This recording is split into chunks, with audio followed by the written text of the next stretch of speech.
La participación se titula La llegada de los 12 franciscanos, los valores de la evangelización y su influencia en los sistemas democráticos. Adelante, señor. Muchas gracias, Mario.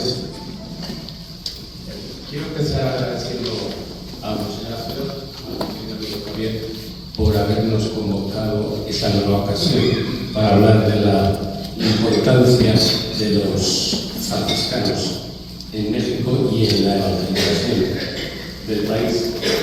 Y quiero también agradecer a todos los amigos que veo aquí su asistencia, mediante la cual se ha demostrado que son verdaderos amigos.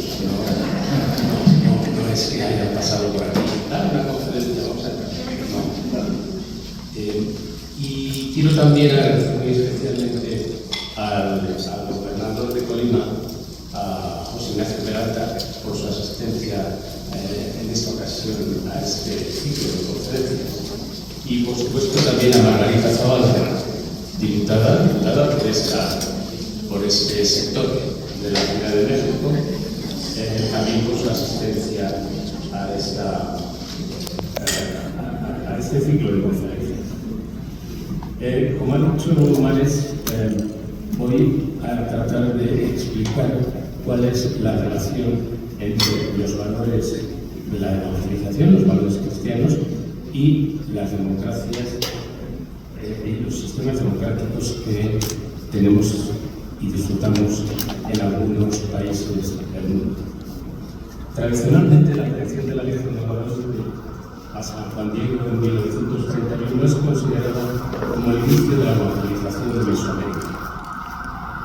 Pero se trata solo de una fecha porque aquel antiguo trabajo de apostolado se había iniciado bajo el influjo de la corona desde la llegada de España a la isla española, Puerto Rico y a Cuba. Este proceso tampoco se entendería sin el impulso que recibió de Hernán Cortés, del mismo capitán general.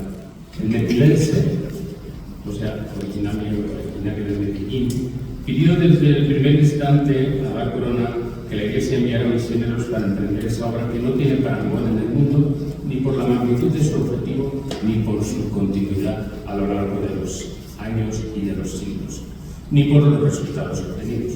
De forma que hoy es el día en el que el mayor número de cristianos vive en América.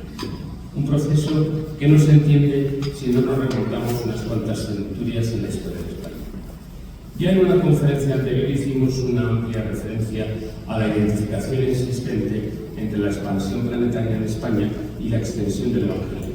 Esto constituye tal vez la característica más relevante de la historia de España. La corona estuvo impulsada por una fuerza plurisecular que la llevó a fomentar y dirigir la profunda e intensa evangelización de América y de otros territorios como Filipinas. Como recordamos hace medio año, en el Casino de España, Casino Español, el rey visigodo de Hispania, Recaredo, tomó la decisión de acabar con la herejía arrianista que dividía al país entre ocupantes visigodos y ocupados, los hispano-romanizados. Así, en el tercer concilio de Toledo, en el año 589, el rey Recaredo anunció que abjuraba del arrianismo para convertirse al cristianismo católico y con él todos los visigodos acatando la autoridad de Roma. Desde entonces la historia de España no se entiende sin su esencia católica. Guste o no guste. Es un hecho incontrovertible. Es la fecha cenital de una historia única. Al proceso de conclusión de la Reconquista que tuvo lugar entre la batalla de las Navas de Tolosa en 1212 y la toma de Granada en 1492, annus mirabilis, como nos ha recordado don José Luis, es básicamente una unificación cristiana de la península. Siguió sin solución de continuidad la expansión en el mundo, en el Nuevo Mundo, descubierto en 1492. Aquella lucha continuada, la de la Reconquista, de 800 años por recuperar la patria cristiana, con sus altibajos, alimentó aún más la idiosincrasia española profundamente vinculada a la religión. Al mismo tiempo, esta vinculación con la esencia católica revela las claves por las que la acción de España en América se explican esencialmente también sobre la base de la extensión y el arraigo de la religión en el Nuevo Mundo, ensayada previamente en la península.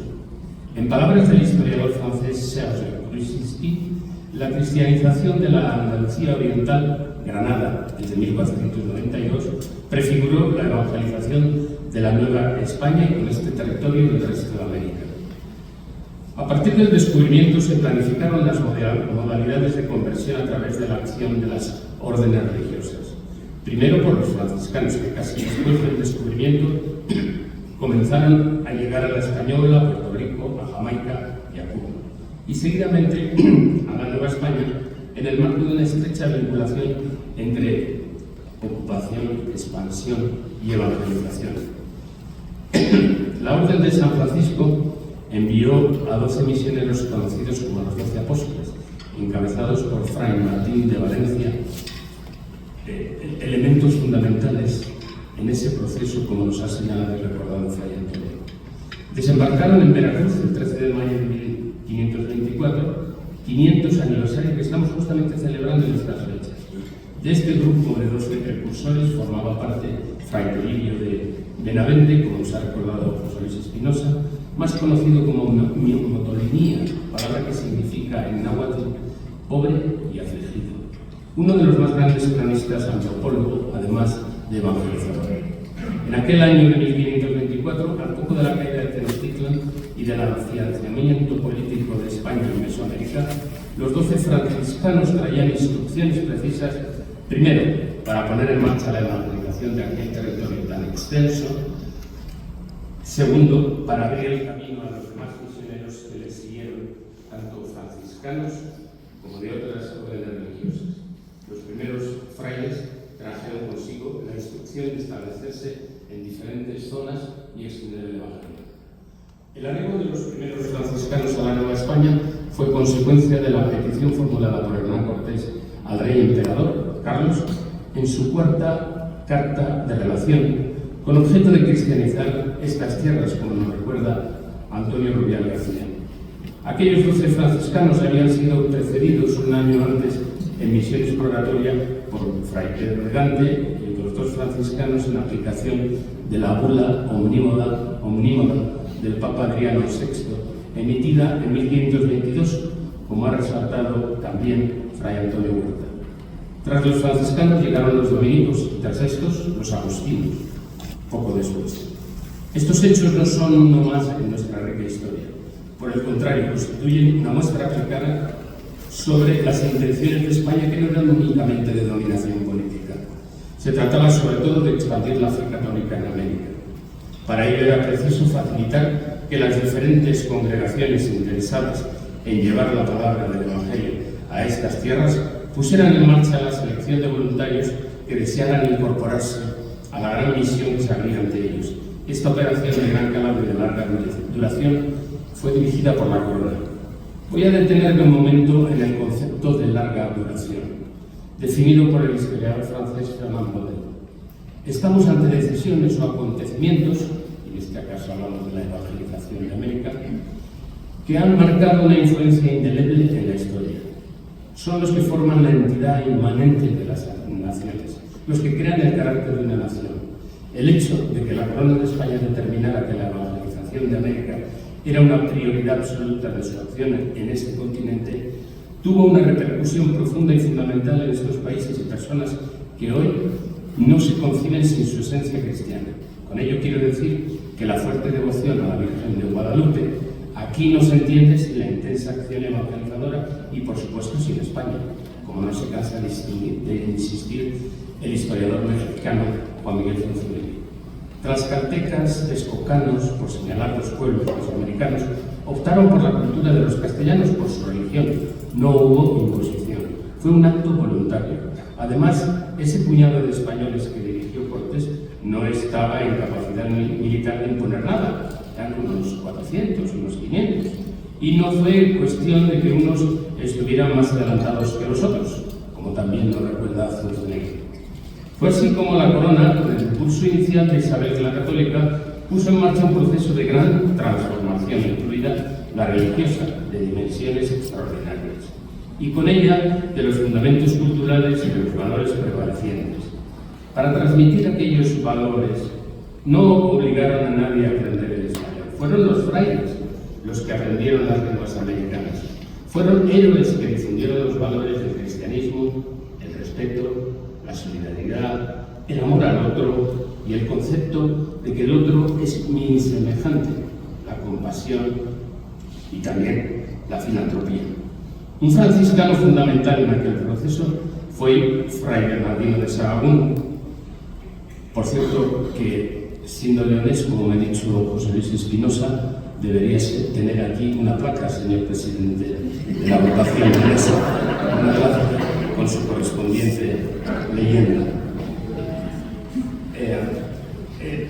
Fray Bernardino de Sahagún, que llegó aquí en 1529, llevado por una fuerte vocación misionera. Pero pronto se dedicó al estudio de las lenguas amerindias y de las características antropológicas.